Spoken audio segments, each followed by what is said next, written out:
Contrary to the narrative presented by the mainstream financial media, it is important to recognize that the recession has not been canceled. While the stock market may be rallying and there is a surge of enthusiasm in treasuries, numerous fundamental economic indicators refute this consensus. In this comprehensive video, we will delve into the critical aspects that you must be aware of regarding the upcoming 2024 recession, which will undoubtedly inflict historic economic distress. Let's begin by examining the actions of top banking executives, particularly their decision to sell their shares. For example, Jamie Dimon, CEO of Chase, has sold a staggering 1 million shares. This trend is not confined to Dimon alone. The chief risk officer of SoFi and the president of a prominent bank have also liquidated millions of dollars worth of their shares. This alarming trend within financial institutions does not bode well for the overall economic health of the country. Perhaps even more concerning is the growing number of bank failures, exemplified by the recent collapse of Citizens Bank in Iowa.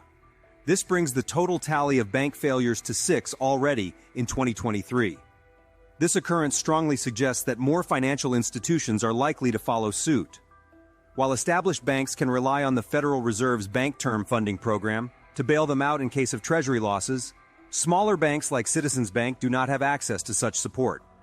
The losses these regional banks face are primarily tied to commercial real estate loans, which are now floundering due to the widespread vacancy of office spaces. Consequently, a multitude of commercial real estate loans are nearing maturity and will need to be refinanced while still being significantly underwater. One might assume that these circumstances would prompt the Federal Reserve to take action, such as lowering interest rates, recommencing quantitative easing, QE, and offering an economic bailout. However, history tells us that the consequences of such actions may not be as desirable as we hope. Each time the Federal Reserve has decreased the federal funds rate in response to economic distress, a subsequent recession has quickly followed. The recession that began in 2020 appears to be repeating itself, as there are signs of economic pain that may lead the Federal Reserve to lower interest rates. However, it is not just the banks and the Fed that are cause for concern.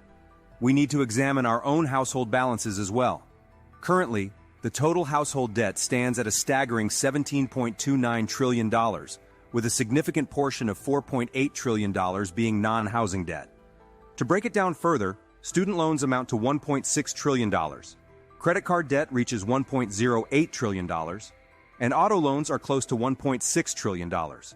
In fact, credit card debt has seen the largest year-over-year increase since 1999, with a growth of $150 billion.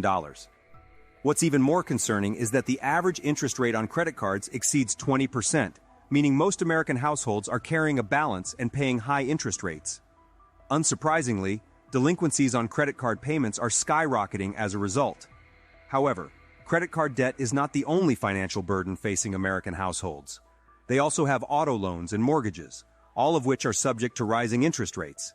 In fact, interest payments on American households have recently exceeded $500 billion for the first time. Unfortunately, increasing incomes have not kept up with inflation, forcing many individuals to work multiple jobs just to make ends meet.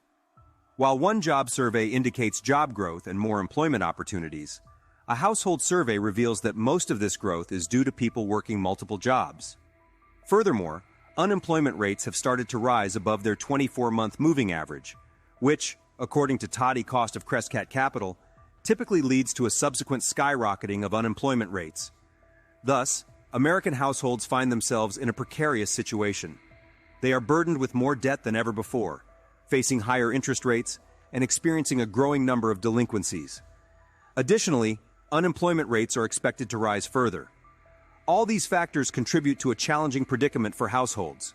In the next 10 years, the national debt is expected to reach a staggering $66 trillion by 2033.